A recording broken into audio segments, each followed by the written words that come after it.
Baik, bismillahirrahmanirrahim. Assalamualaikum warahmatullahi wabarakatuh. Perkenalkan, saya Aulia Ramadhani akan menampilkan video tutorial penggunaan SPSS untuk analisis data parametrik dan non-parametrik. Namun sebelumnya, perlu diketahui apa sebenarnya statistik parametrik dan non-parametrik.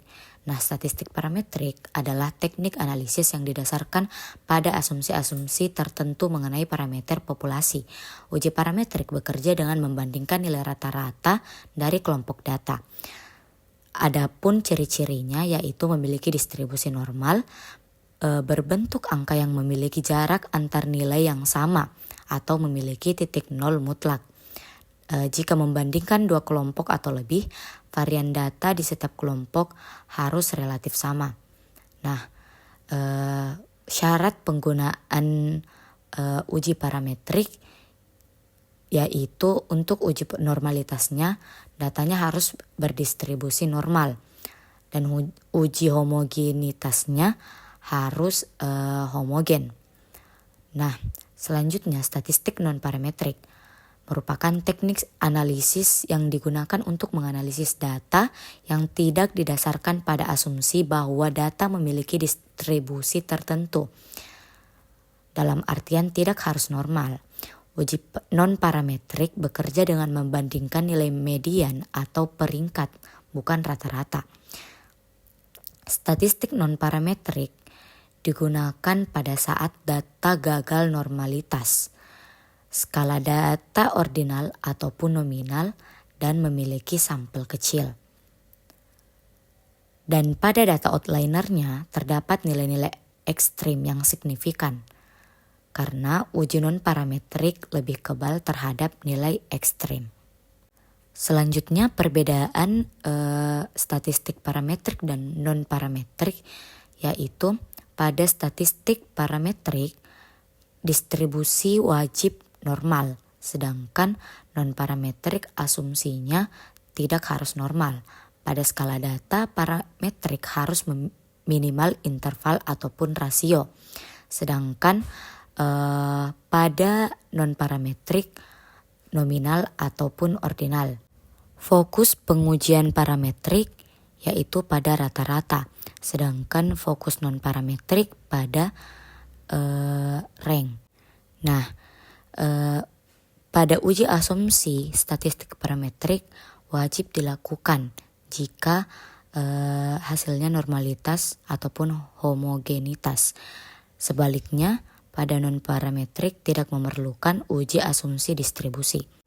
Kekuatan pada statistik parametrik itu lebih kuat, sebaliknya pada non-parametrik lebih lemah. Nah, statistik parametrik digunakan jika asumsi terpenuhi. Namun sebaliknya, statistik non-parametrik digunakan jika asumsi gagal atau data ordinal atau nominal. Nah, selanjutnya kita masuk pada SPSS-nya. Pastikan SPSS sudah terdownload dalam laptop. Kemudian masuk ke variabel view, kemudian isi kolom name dengan JK sebagai inisial, terus semester, kemudian stress underscore akademik, kemudian kualitas underscore tidur. Nah, selanjutnya pada label isi jenis kelamin sebagai keterangan JK, kemudian pada semester isi label dengan tingkat semester. Kemudian pada tabel stres akademik isi dengan skor stres akademik. Lalu untuk kualitas tidur isi dengan kualitas tidur. Setelah itu ubah semua desimalnya menjadi 0 karena kita menggunakan bilangan bulat. Kemudian pada non, jika kita ubah karena kita pakai sistem pengelompokan dengan mengisi value 1 dan labelnya itu laki-laki, value 2 dan labelnya itu perempuan, kemudian add, lalu klik OK. Selanjutnya begitu pada semester, value-nya 1, kita beri label semester awal, kemudian add, lalu value 2, kemudian labelnya semester akhir, kemudian add, lalu klik OK. Selanjutnya ubah measure-nya. Jika dan semester itu nominal, stres dan kualitas scale, karena kita pakai penggunaan skala. Selanjutnya masuk ke data view. Nah, setelah data view kita masuk ke Excel, kemudian salin semua data yang telah dibuat. Lalu copy paste masukkan ke data view dalam SPSS. Nah, data semua telah terisi, kemudian kita masuk ke analyze buat uji normalitasnya. Kemudian masuk ke descriptive statistik. Kemudian masukkan skor stres ke dalam dependent list dan faktor list jenis kelamin tingkat semester. Kemudian kita masuk pada plots, centang non, dan centang normalitas plots. Lalu setelah itu pencet continue lalu OK, maka hasilnya akan seperti ini. Nah, berdasarkan hasil output yang terlihat pada tabel test normality, yaitu ditemukan nilai signya lebih besar dari 0,05. Maka disimpulkan bahwa data kualitas tidur berdistribusi normal di kedua kelompok semester dengan semua variabel dan kelompok data berdistribusi normal termasuk variabel stres akademik dan kualitas tidur. Maka asumsi normalitasnya itu terpenuhi. Selanjutnya kita akan melakukan uji homogenitas. Caranya seperti yang tadi, masuk ke analyze, kemudian compare means, kemudian kita masuk one way ANOVA.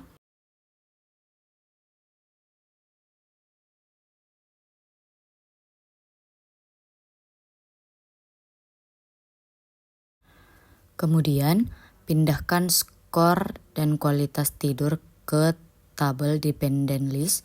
Kemudian jenis kelamin kita pindahkan ke faktor. Selanjutnya masuk pada optimal option, centang homogeneity, kemudian klik continue, lalu kita klik OK, maka hasilnya akan seperti ini. Nah, berdasarkan hasil output, variabel stres akademik menunjukkan semua nilai signifikan lebih besar dari 0,05 sehingga variannya homogen. Namun pada variabel kualitas tidur terdapat nilai signifikan sebesar 0,028. Karena nilai ini lebih kecil dari 0,05, maka varian antar kelompok kualitas tidur tidak homogen atau heterogen.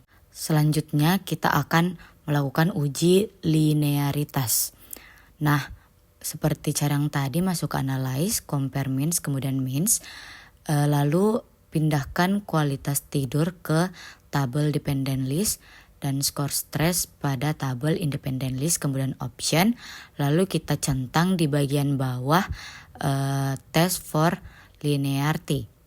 Kemudian kita klik continue, lalu klik OK, maka akan muncul hasil seperti ini. Nah, hasil output menjelaskan berdasarkan nilai signifikasi pada baris deviation from linearity, yaitu 0,000 lebih kecil dari 0,05, maka hipotesis 0 ditolak. Hubungan antara stres akademik dan kualitas tidur tidak berbentuk garis lurus atau tidak linear. Selanjutnya kita akan melakukan uji korelasi. Seperti cara yang tadi, masuk ke analyze, kemudian kita masuk ke create, kemudian variabel. Nah, kemudian kita memasukkan skor stres pada variabel dan kualitas. Kemudian pastikan person tercentang dan to toilet tercentang. Lalu klik OK, maka hasilnya seperti ini. Berdasarkan hasil output, diketahui terdapat hubungan negatif yang sangat kuat dan signifikan secara statistik antara stres akademik dan kualitas tidur. Hal ini menunjukkan bahwa semakin tinggi tingkat stres akademik, maka semakin rendah kualitas tidur. Begitupun sebaliknya. Kemudian kita akan melakukan uji non-parametrik. Nah, langkah yang diambil yaitu Spearman rank, masuk ke analyze, kemudian create, kemudian kita masuk ke personnya itu dihilangkan, centangnya diganti menjadi Spearman, maka hasilnya seperti ini. Nah, hasil ujinya menunjukkan nilai signifikan sebesar 0,00 yang menandakan 0, lebih kecil dari 0,5. Maka hipotesis nolnya ditolak. Namun pada koefisien diperoleh negatif 0,981 menunjukkan adanya hubungan negatif yang sangat kuat. Maka hubungan negatif yang sangat kuat ini mengindikasikan bahwa semakin tinggi peringkat skor stres akademik yang dialami mahasiswa, maka semakin rendah peringkat skor kualitas tidur mereka. Begitupun sebaliknya. Selanjutnya kita menguji menggunakan metode Mann-Whitney, masuk ke analyze, kemudian kita masuk ke non-parametric test, kemudian legacy dialog. Kemudian kita memasukkan skor stres pada tabel test variable list, kemudian masukkan jenis kelamin pada grouping variabel. Kemudian pencet define, grup 1 kita tandai dengan 1, grup 2 kita tandai dengan 2, kemudian oke, baru akan menghasilkan hasil yang seperti ini. Dapat dilihat berdasarkan tabel tes statistik, nilai signifikasi untuk stres akademik yaitu 0,114 dan kualitas tidur 0,128. Keduanya lebih besar dari 0,05. Oleh karena itu kita menerima hipotesis 0 yang kesimpulannya bahwa jenis kelamin tidak memengaruhi secara signifikan terkait tingkat stres akademik maupun kualitas tidur mahasiswa. Berdasarkan dari uji-uji yang telah dilakukan, ditemukan bahwa terdapat hubungan negatif yang sangat kuat dan signifikan secara statistik antara stres akademik dan kualitas tidur, di mana didukung oleh koefisien korelasi Spearman yang mencapai negatif 0,900-an. Nah, nilai signifikansinya sama dengan 0,00, jauh lebih kecil dari 0,05. Sehingga dapat disimpulkan juga bahwa hipotesis yang menyatakan adanya hubungan diterima. Peningkatan tingkat stres akademik semakin tinggi secara signifikan akan disertai dengan penurunan yang semakin rendah terhadap kualitas tidur mahasiswa. Begitupun sebaliknya.